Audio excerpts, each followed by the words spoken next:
Thank you. Further discussion, Senator Anderegg.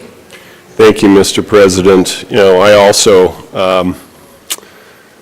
have a Medicaid expansion prohibition bill. Was not heard yesterday. Let's be very clear here. We live in a republic, not a democracy. And let's be also very clear here. I am 100% convinced that that initiative, Prop 3, would not have passed had it been truthful that the full cost of implementation on this would be close to $400 million by probably year 4, year 5. The $92 million that the tax is going to bring in doesn't cover even a quarter of what the obligation is.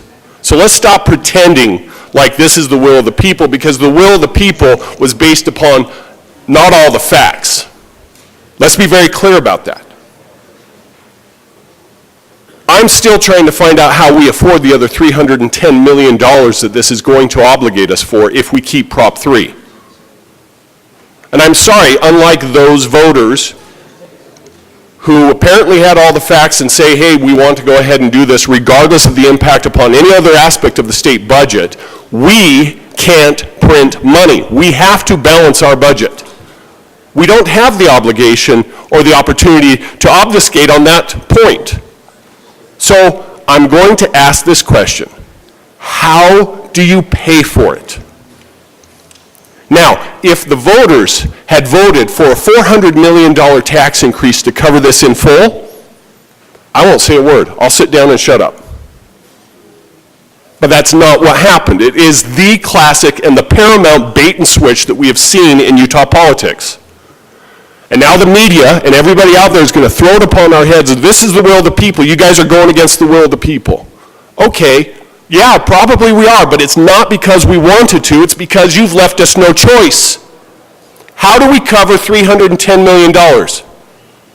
If the taxpayers truly wanted this, the taxpayers should have provided the means for us to be able to do it. So what do? We have to balance our budget this year.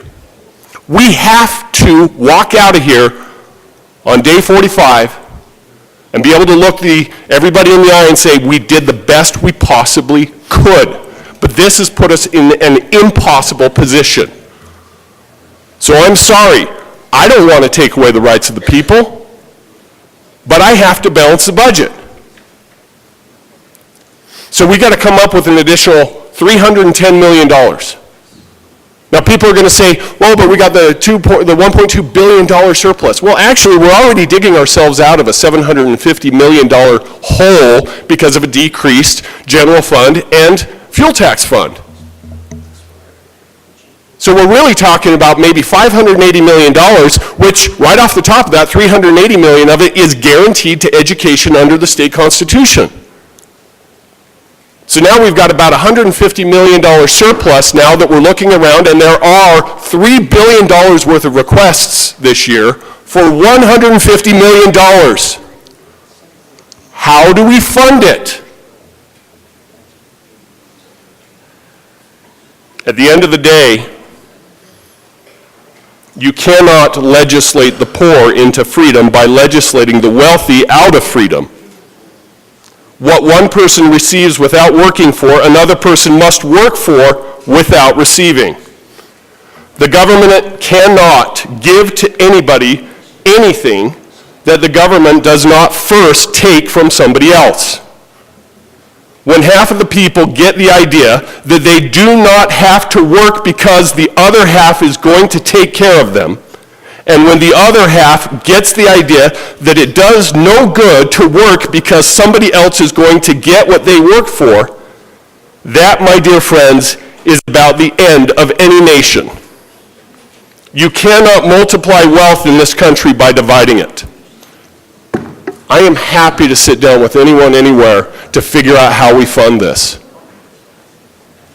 But to throw it in our faces that we are going against the will of the people when we have a constitutional mandate to balance our budget is disingenuous. Media, it's disingenuous.